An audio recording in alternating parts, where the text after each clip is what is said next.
Mélissa Desormeaux-Poulain. Allô? Salut!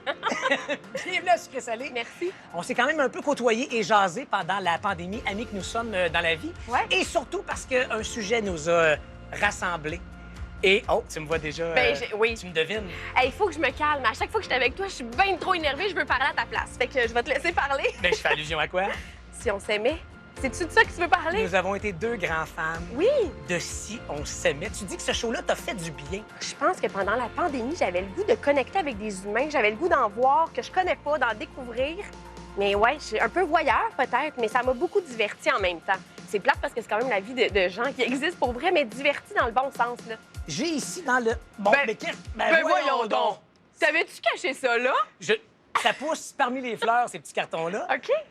Suite à ton visionnement de Si on s'aimait, Oui. tu es rationnelle ou émotive? Qu'est-ce que tu penses? J'aimerais J'aurais misé sur émotive. Oui, vraiment. Je suis l'émotive.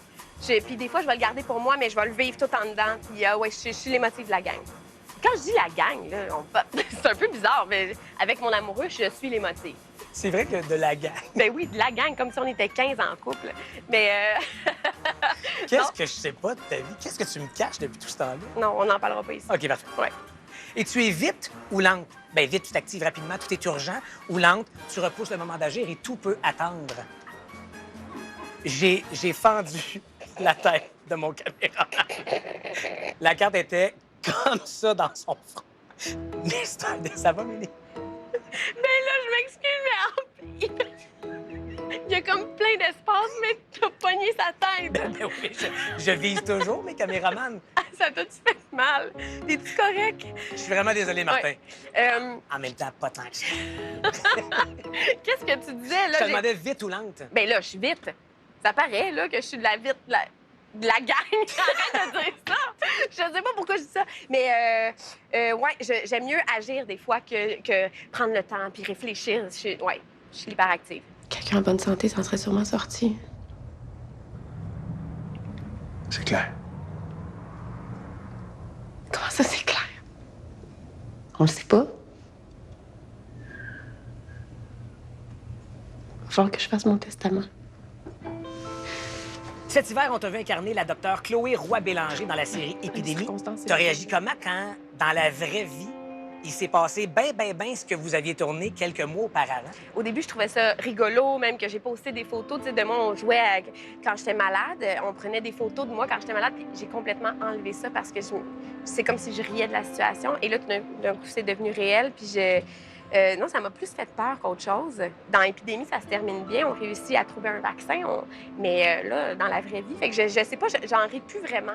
On jase de pandémie, confinement, déconfinement. Est-ce qu'il y a un élément dans tout ça, toi, que tu trouves qui est un peu oublié ou mis de côté? Bien, tu sais, avec la pandémie, là, je trouve que les enfants sont vraiment laissés à eux-mêmes et ça me fait un peu capoter. Moi, je suis porte-parole de la Fondation Marie-Vincent, qui vient en aide aux enfants qui sont victimes d'abus sexuels, de violences sexuelles. Et pendant la pandémie, ça m'a fait un peu freaker, cette affaire-là, de savoir que les enfants étaient tout seuls chez eux, qu'on pouvait pas lever le drapeau.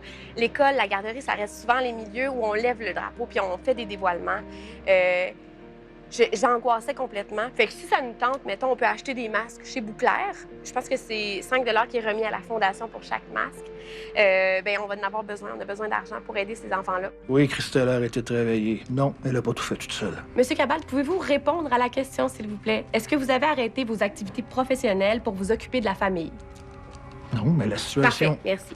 L'automne dernier, s'est terminée la 5e et dernière saison de Rupture, dans laquelle t'incarnais Ariane Beaumont. Toi, tu trouves et tu dis même qu'il y a clairement un avant et un après Ariane Beaumont. Pourquoi? Premièrement, comme femme, je me suis plus affirmée. Puis Ariane, elle n'avait pas le choix. Il fallait que je m'affirme. Fait que côté humain, c'est ça que ça m'a apporté. Sinon, je pense que j'ai presque plus peur de rien. Si tu es capable de jouer un avocat dans ta vie, je pense que tu es capable de jouer n'importe quoi. Moi, c'était ma peur. Hein. J'ai jamais rêvé de jouer un avocat. Qu'est-ce qui te faisait peur? Les grandes partitions, les plaidoiries. Je trouve que c'est un métier qui est extrêmement noble. Puis de le représenter, des fois, je trouve qu'on peut avoir l'air caricatural. C'est ça, je pense que je suis prête pour n'importe quoi après Rupture. OK, mais qu'est-ce que Mélissa Desormeaux-Poulain se souhaite à elle-même, l'actrice? J'aimerais ça faire de l'action, là.